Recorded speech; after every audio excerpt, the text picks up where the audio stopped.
Prepare a boarding party. Welcome, Admirals, to another episode of Master of the Fleet. I'm your veteran Captain Ken, and today is the 16th of July. It's a Sunday morning. In a couple of hours, so it's 7 AM at the moment. In 3 hours, there's going to be a store championship at Newcastle, which I'll be attending. I'm just waiting for Nick to come, and we're going to go together. It's about an hour's drive from here. And I'm flying something very experimental, so check out the list down below or up there. So for the people that are lazy, I'm running 7 ships, no squadrons. It's going to be an ISD-1 with Ozzel, leading shots, spinals, boarding troopers, and Avenger, and I've got Wolf as well. Then I've got 3 raiders, all of them with external racks and ordnance experts. One of them is Instigator, and then I've got 3 Gazantes with only one of them has CommsNet. Okay, so basically I'm making a bit of a medical here. Everyone's going a bit crazy with Sloan, so the average ship counter should be 4, and the average squadron count will be 6 to 8. So I'm hoping everyone's going to have, like, I don't know, lots of TIE fighters, probably lots of quasars, carrier type fleets, and so that means I'll have a big ship advantage. The only problem is my deployment advantage is going to be crap.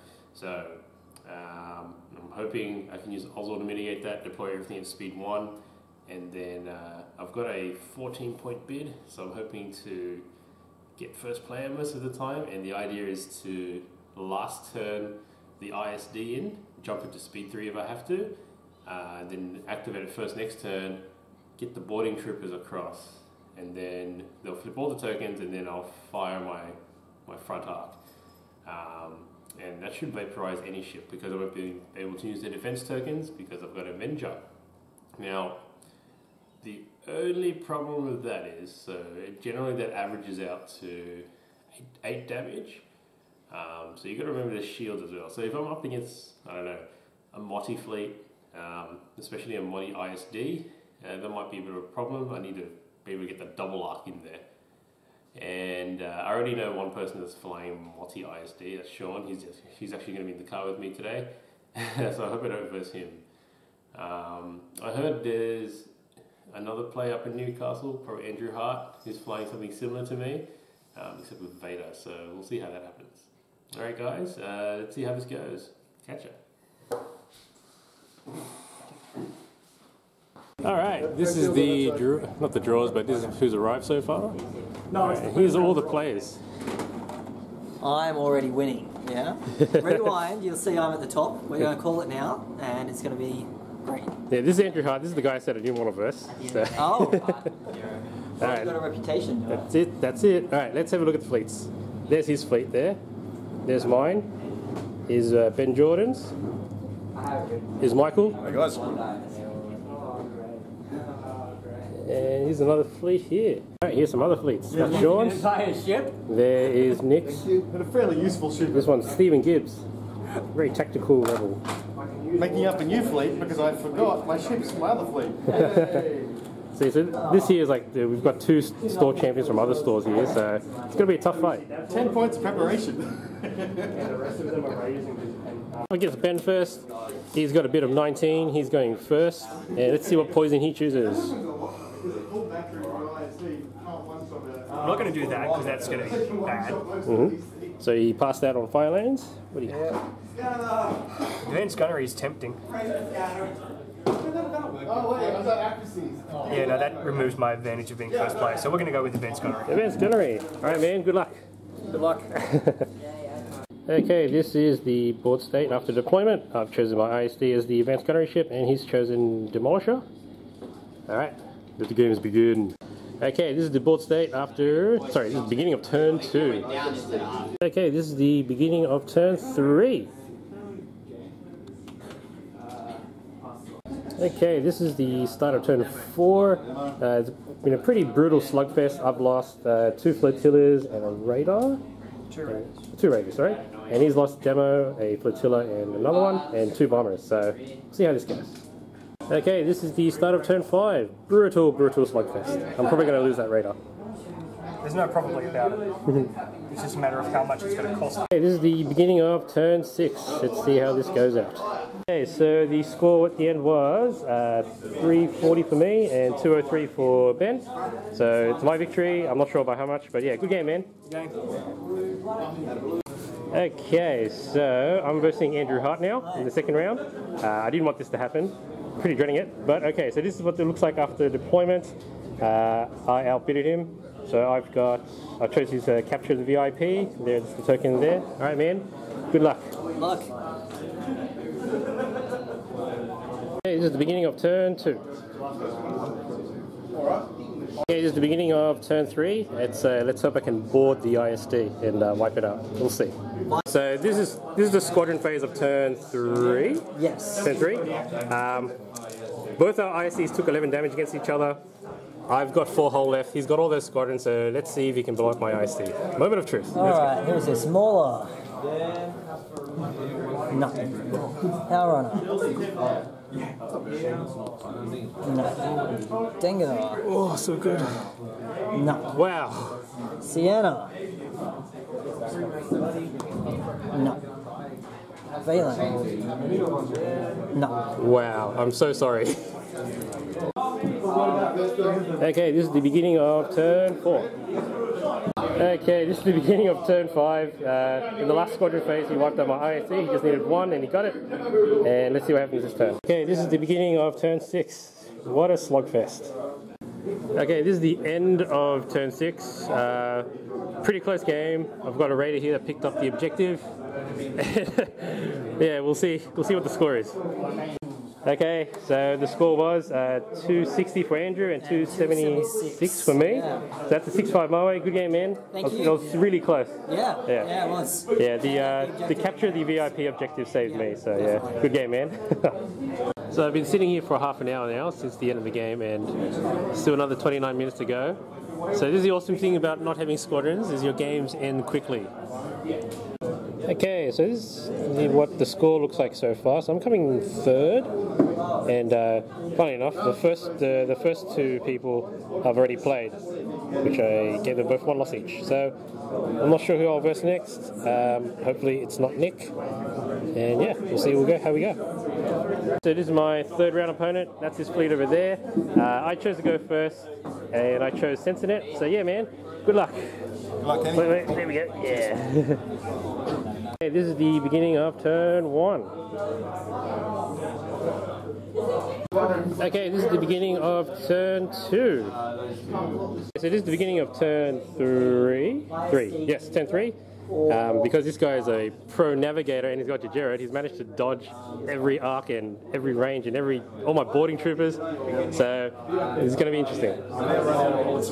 Yeah. Okay, so Mick's ISD has fired. It has to move now. He's got Jared Rod and he nav. So my ISD hasn't gone yet. So let's see if he can get out of its arcs. All right, go for it, Mick.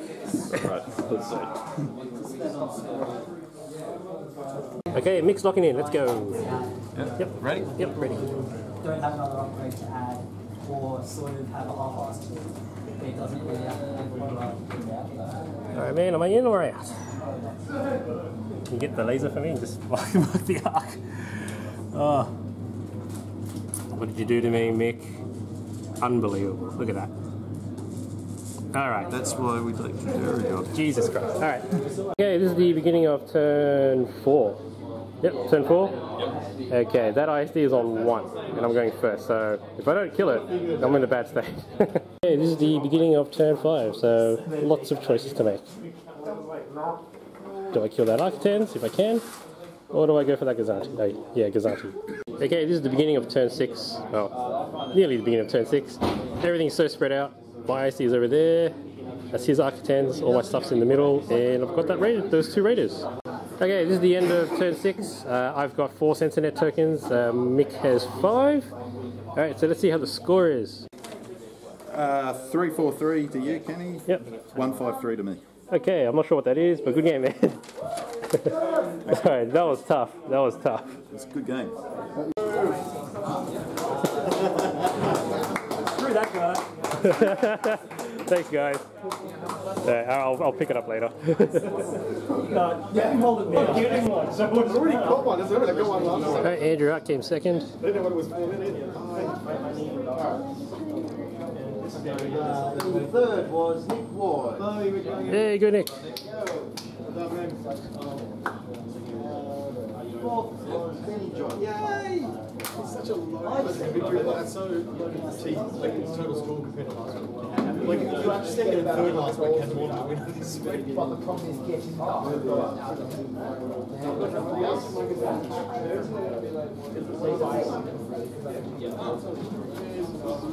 Yes, you got double back.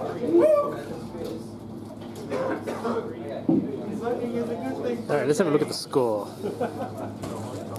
Won't always be the case. Britain's like, yeah, you know what, whoever comes last can have the extras and stuff. Yeah, so I just won barely on Good MOV. way of doing it. What do you think about it? The problem is that if you pre-announce and always... Thanks for running an event, man. There we go. Yeah. Hey guys, so we just got back from Newcastle. Unexpected result. I won! Yeah! Okay, so I'll go talk about my fleet and then we'll go into the rest of the day. So this fleet is 7 ships, no squadrons. I've got a bid of 14 points, and it's heavily inspired from PT 106's old Wave 5 fleet.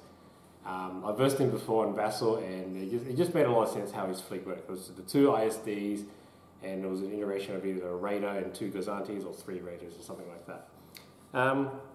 Yeah, so it was a fun event up in Newcastle. Now, when you go to Newcastle, it's pretty much you're up against some of the best players in Armada there. So the people there consistently come top 4 in most events. I mean, one of the players there came down to the Games Cube at Parramatta and took out the store championship there. I wasn't there for that, but that's the caliber of player we're talking about. So, excuse me.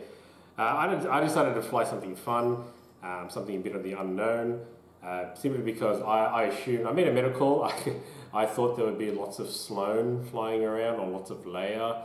I thought there'd be Quasars, I thought there'd be lots of TIE fighters, so I was thinking, okay, let's take it back to Wave 1 where people used to fly the Gen Con special, so lots of activations, and the idea is to out-activate somebody and then drive in there and wipe out the carrier before the squadrons had time to react. So that was my plan for the whole day. Sadly, there was no Sloan on the day. The cat's gone runabouts. No Sloan on the day, and there weren't that many TIE fighters around either. So yeah, so we'll go to my first round opponent. It was Ben Jordan. He was flying a 6-ship fleet. He had 5 Gazantes and demo, and he had a pretty hefty bomber ball, which obviously with my fleet, it's not something I wanted to run up against. He also had a 19-point bid, so basically there goes my plan out the window. He had no carrier for me to kill. He had a higher bid, so he went first. And he had lots of squadrons as well, so it was everything that I didn't want to see on the first round. Anyways, so I think his squadron ball consisted of Marek, Steele, Vader, Jendon, so it's a pretty deadly combo right there. He had 2 more TIE bombers, I believe, and what's that? 5 squadrons, and he had another 2 more. I think it was 2 more TIE bombers and possibly Dengar. Anyways. So he went first. Out of the objectives I had, so it was advanced gunnery, fire lanes, and solar corona.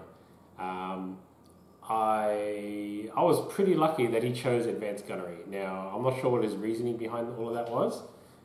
He said no to fire lanes because I think it pretty made sense there where I could pretty much outdice him for all the tokens. Secretly, I was hoping he wouldn't choose that because he could use Jendon and just push the token under my ship. So I'm glad he didn't notice that. Solar Corona, he didn't want to give up the deployment advantage here that he had, obviously, with his squadrons. So he went for advanced gunnery, thinking it wouldn't hurt his fleet as much. So yeah, so he chose Demolisher to be his advanced gunnery ship. I chose Avenger, obviously. Now, because he had deployment advantage, he put demo on the other side of the board comparative to my fleet, and so the only thing my ISD had to shoot was just Gazantes. He sent in his bombers to bomb my raiders throughout the first couple of turns, and there was an interesting point there where my raider was on 1, and he had made a line of squadrons in front of it. And I'll try to go back to the footage and put it out there. So I decided to go to speed 0 because he still had a couple of more squadrons left to go. And the reason I did that was because if I move forward, then I squish some of his squadrons, and then he just places at the front. But the other squadrons could move in and attack it and finish it off. So if I went to speed 0, there was nowhere he could physically put the rest of his squadrons that could be in distance 1 of the raider. So it took another activation for him to kill the raider off. Funnily enough, I made a line of raiders and Gazantes, and they were just flacking away at all the squadrons. And yeah, when you have three raiders and 3 Gazantes shooting flacking squadrons, they burn up pretty quick. I mean, by the end of the game, Marek Steel was gone, Vader was gone, I couldn't do Jendon. A type bomber was gone, and I think one more. I think another type bomber was gone as well. Funnily enough, so because Avenger had advanced gunnery, all I was doing was double tapping flotillas. So you shoot a flotilla, it scatters. You shoot it again, it can't scatter now because you're Avenger, so it dies. I think for the sake of it, I boarded one of the flotillas because this guy's got boarding troopers. I didn't have to, I just did it because there was an opportunity. If I could kill it one shot, I could one shot demo instead. His demo was pretty unlucky. I managed to get off external racks on it with one of the raiders before flying off. And then what he did was he was trying to skirt around Avenger. He successfully did so. And I had a Gazante with a concentrate fire dialed in, ready to shoot squadron. So what I did instead was I shot demo. Now the first dice rolled an accuracy, so I just want to concentrate in, and the second dice was a crit. And it was into demo's unshielded side. And what I did was, so his brace was already exhausted. He had already taken 3 damage. And so I accuracy'd his redirect, and said, look, the 1 critical damage, what are you going to do? So I thought he was going to,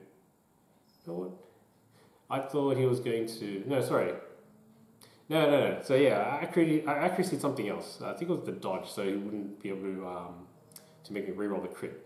So I left it up to him to redirect. That's right, yeah. So if he redirected, he'd save the ship. But then the redirect exhausted, so when Avenger went, he only had a long range shot, so out the sides for 2 red, and then he couldn't redirect. So he thought about that, and what he did was, okay, so if he took the critical, it could be a structural and he would die. And that's what happened. He decided to gamble, and he took the critical, it was a structural, so Gazanti killed Demolisher. So that was pretty lucky for me, very unlucky for him. I don't think that should have happened. If he had redirected, I think there would have been a better chance that Avenger would have killed it or not, but no, who knows. At the end of it, I forgot to use external racks on one of my last activations against the squadron. I think it was a TIE bomber. And when we did the score, it turned out it was a 7-4, but off by 3 points. So if I killed that bomber, it would have been 8 points. Okay, so on to my second game. Sadly, by the time of the beginning of the second round, Andrew Hart was on 9 points, and I was second on 7 points, but so was third and fourth. There was like 3 or 4 people with 7 points. And I was like, oh man, if I just killed that bomber, I might as well just take the 8 points, right? Anyways, Andrew Hart was the person I didn't want to verse. I've probably avoided versing him for like 2 years now. He's a top player, but the other reason I didn't want to verse him because he was the only other guy running a Avenger ISD 1. His one was also superior to mine because I'm running Ozzel and he's running Vader. So his maximum damage output should be higher, right? He also had 2 ECMs on it, whereas I have Wolf. So the strategies were a bit different there. So I think he was bidding for first as well. Fortunately, my 14-point bid was enough to beat his 11-point bid, so that was great for me. And it was also fortunate for me that his objectives were advanced gunnery, so automatically no, capture the VIP, and minefields. So we all know we don't want to play advanced gunnery, don't want to play minefields. Capture the VIP doesn't seem too bad, because at least even though he would have a deployment advantage, I at least know where he's going to be generally where that token is, right? So we played that. So to go over his fleet, he had a 4-ship fleet. It was Demo, Avenger ISD, a Suppressor, and a Comstat Gazanti. And then he had 6 squadrons, I believe. So they were all scatter aces. So it was like Howrunner, Mauler, Dengar, Valen Rudor, Sienna Ray, and possibly Sluntufel. I've lost count.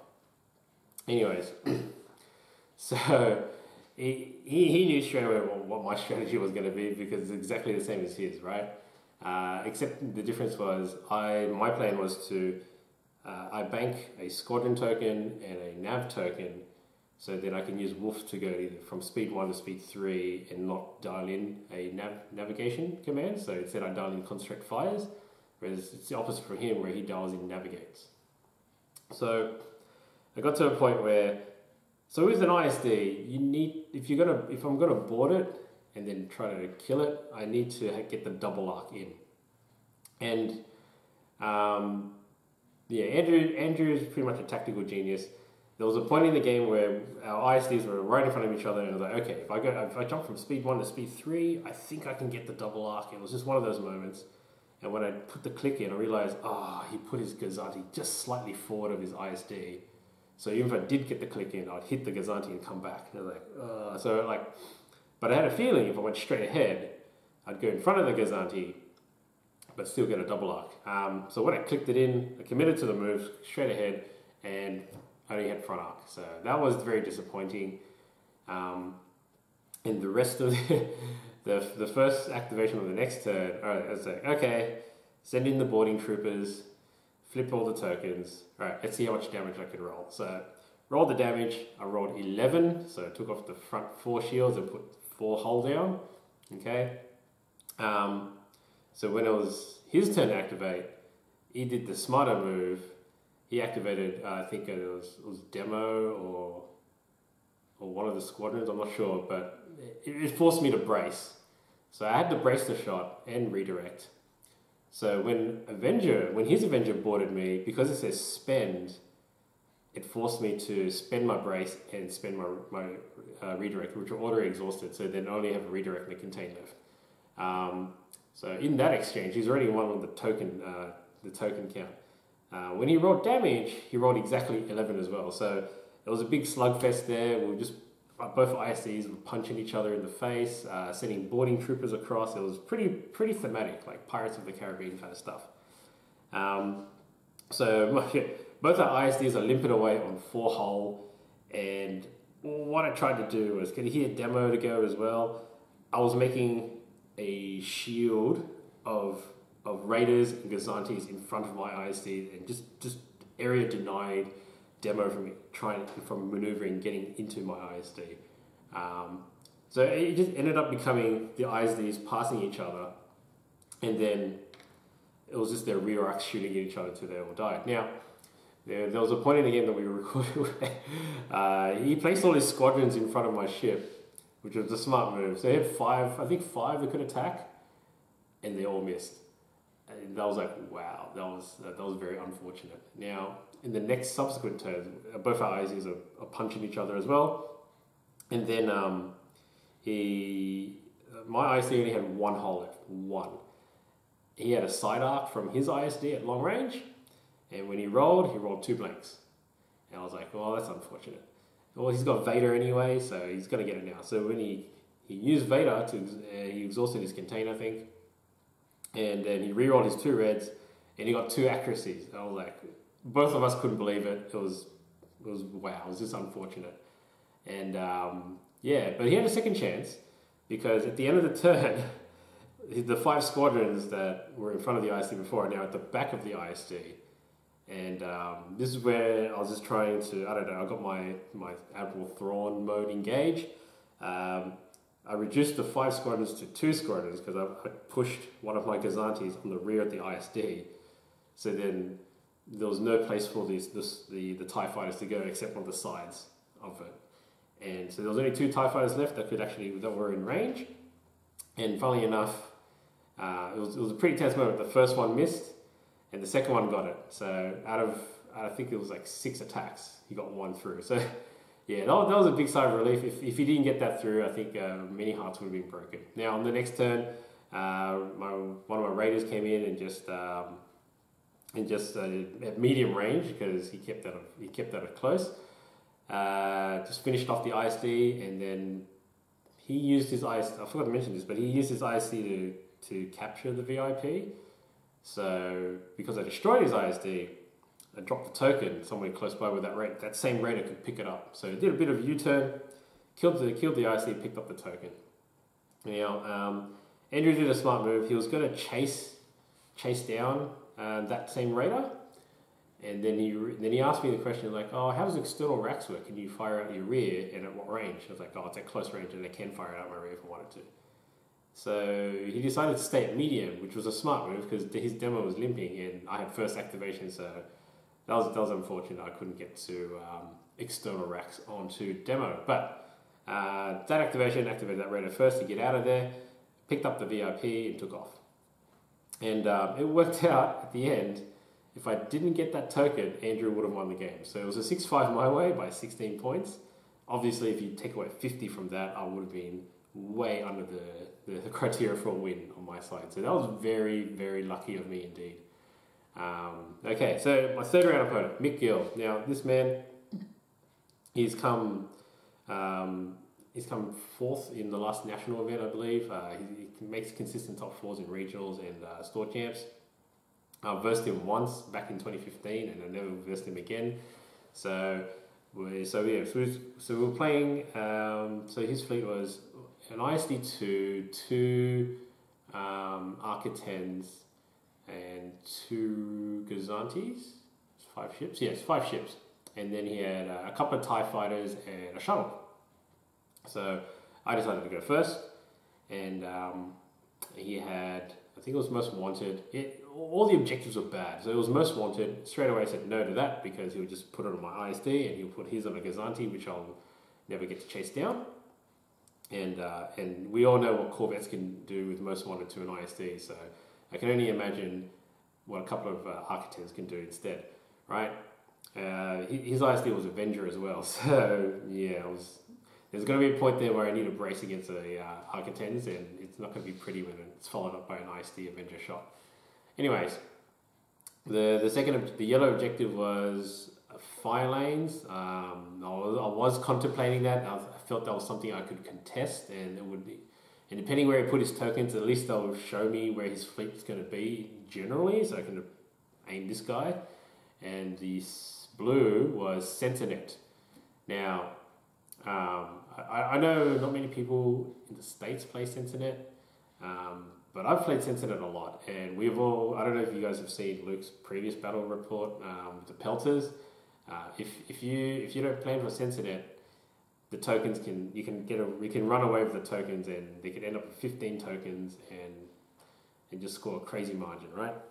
It didn't help that I don't have strategic because I don't have squadrons.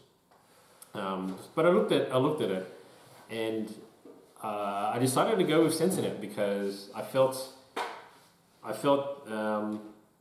had to make this up as I went along. So I had to dig back into my own Sentinel experience, and I looked at his. He only had 1 shuttle, and so I think the trick was, well, what I planned anyway was so you get to place 2 tokens. So if you place them at either side of the board, right? The trick is not to go for both, if you know what I mean. So if you have your ships in a line, you can essentially, with strategic, pass the token down the line like rugby union, and score the tokens that way. So I thought, okay, if I put my ships in a clump around 1 token, no matter where he moves it, either back towards him or back towards me, something else should be able to pick it up. So that was my plan the whole time. And Mick, he deployed very smart. He saw my 2 tokens, so he sort of mirrored his 2 tokens as well. And and one of my ranges is instigator too. So I was trying to deploy it last, so wherever that shuttle went, I could pin it, so it wouldn't be able to strategic anymore, right? Funnily enough, I ran out of deployment, so I put instigator on one side of the board, and he put a shuttle on the other side of the board. So like, well played, sir. And to top it off, he chucked his ISD right in front of my instigator, which was going at speed 3. And he put his at speed 2, so like, okay, so they're gonna hit each other somewhere along the line. Because I want to board his ISD or his bigger ship, I sort of placed my ISD in the middle of the board, not knowing where the rest of his stuff was going to go because he out-deployed me, of course. So after deployment, I looked at the board and I was like, okay, this is going to be a hard ask. So on the first turn, I pushed. So my instigator was going at speed 3. I got him to speed 1 because of Ozzel, so that was great. And Michael, brilliant player. No matter, we didn't get to shoot each other until turn 3 or 4. I think it was turn 4 because he was just dancing around my squad. He was playing Jared as well, so he was dancing around my ships. And every time I measured, there was just a bee stick out of long range. I'm like, come on. And on top of that, when I measured going to speed 3 with the ISD, I'd be at a close range, so I couldn't board anything if I tried to last first him on the next turn. So actually, I didn't get to board anything in that game. So that's how well he flew that. I think if you guys look back into the footage, there was a point in the game where he actually dodged his ISD around my front arc, and I was like, unbelievable. I've never seen that happen before until that day. But yeah, after turn 4 or 5, so I think the winner of that game was external racks on the Raiders. I had some really, really lucky rolls. So I went for one of his Architects with the Raider, and it rolled a perfect 8 damage or something like that, and it just deleted one of his Archons off the board. So I was like, wow, I wasn't expecting that. There was another point in the game where I think he had a Gazanti, one of his Gazantis left with slicer tools, and I was making sure I kept my ISD away from that thing. And so I rolled some damage. There was no accuracy. I had a concentrate fire dialed in, and then when I rolled the concentrate, I concentrated on a blue, of course, and got the accuracy. So that was pretty lucky of me. 1 in 4 chance. How did I kill his ISD? I think, so Instigator, that was going at speed 1 now, had an opportunity because his ISD started turning in away from Instigator. So I was planning the whole time to get Instigator to jump to speed 3 and go around the ISD.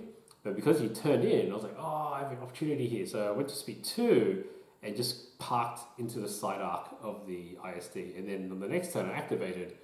I think it was front to... Yeah, so I rolled front to side first. And so yeah, I concentrated, rolled front to side. Rolled, I don't know, I think it was like 6 damage or so, which he redirected. Smart move. And then it got hard for him because on the side arc, I concentrated on that and used my external racks. So it was side to front now, and I rolled like ridiculous damage after an Ordnance Expert. I think it was like 8 or 9 or something like that. So 9 damage off a Raider was pretty insane. And that gave him a tough choice, because if he braced, then my ISD 1 shoots next. It's Avenger, so he can't brace the next shot. So he chose to gamble and brace redirected. And from there, I had 2 Gazantis in the way of the ISD as well, so they were just plinkering damage onto the whole of that thing. And I couldn't actually, that was the turn that his ISD just jumped around my ISD. So that was, I couldn't get any front arc shots on that. Now, the interesting thing was, while that game was going on, the top table, which was Andrew Hart and Ben Jordan, which after our second round game, they were on 14 points and I was on 13, so that's why I had to verse Mick. They had finished the game, and I heard, I don't know, somewhere down the line that, Ken, you need you're going to need a 9 or something to win the game. So I was like, well, straight off the bat, just looking at everything that was happening there, I was down on Sentinel tokens. I only had 3, had 5. I was like, well, I probably don't have this at the moment, so we'll just have fun. And at the last activation of the game, I had a choice of firing at long range, double arc onto a damaged Architens and killing it, but at the risk of a 50% chance that one of his TIE fighters was going to kill a raider that was on 1. So he could activate squadrons, move his shuttle and relay one of the TIE fighters and roll against the naked arc of one of my raiders and blow it up. Or I could activate the same raider, kill 2 TIEs and fly off. And but then I wouldn't be able to kill the Architens. So I decided, okay, there's probably no way I can kill the Architens because I roll pretty shitly with red dice. There's no way for me to reroll that red dice at long range. He can doge it, he can redirect it. Doesn't matter. On the second shot, there's only 2, so I didn't think it would be possible. So I rolled. I went with the radar, blew up the 2 TIE fighters and got out of there. And funnily enough, that was a 8-3 by the end of the game, which got me to the same points as Andrew. So we're both on 21. And if you look at the MOV, I came out on top because of those 2 TIE fighters. So I'm glad I made that decision. But yeah, so overall, look, I had a fun time. Thanks to all the guys up in Newcastle. I wasn't expecting this. Every game was intense. It just felt like my brain was on fire. I had to think about so many things. I came home I drove home with a sore back because it's just so much bending over you're doing. And yeah, anyways, I'll probably try to make a video of the round and explain more about what happened there. Otherwise, this fleet, it's pretty fun. Like, yeah, I turned up making a medical. Right, let's go. No squadrons. There's gonna be no bombers out there because Reimer's been errated, and everyone's flying Sloan. I was lucky I didn't face many bomber fleets. Otherwise, I'd be wrecked. And yeah, it's a pretty fun display. Will it do well in like a national event? I'm not too sure. I don't think so, only because people will probably bid. I mean, there was a 19-point bid that day. Today, sorry. So, and I'm looking on the forums, and people are doing 22-point bids with ISD Avenger boarding troopers combo, you know? So yeah, and if you got, I guess if people have a whole bunch of bombers that out deploy me and out bomb me too. So yeah, I think I'm pretty lucky in that instance that I did well this fleet and it actually came first. There was actually, I think the Steve Gibb, he was the guy that won the store champion last week. He actually rolled a 134-point squadron ball full of bombers. So if I faced that, I would have been screwed, I think. But yeah, anyways, that's it for me. This is Veteran Captain Ken signing off.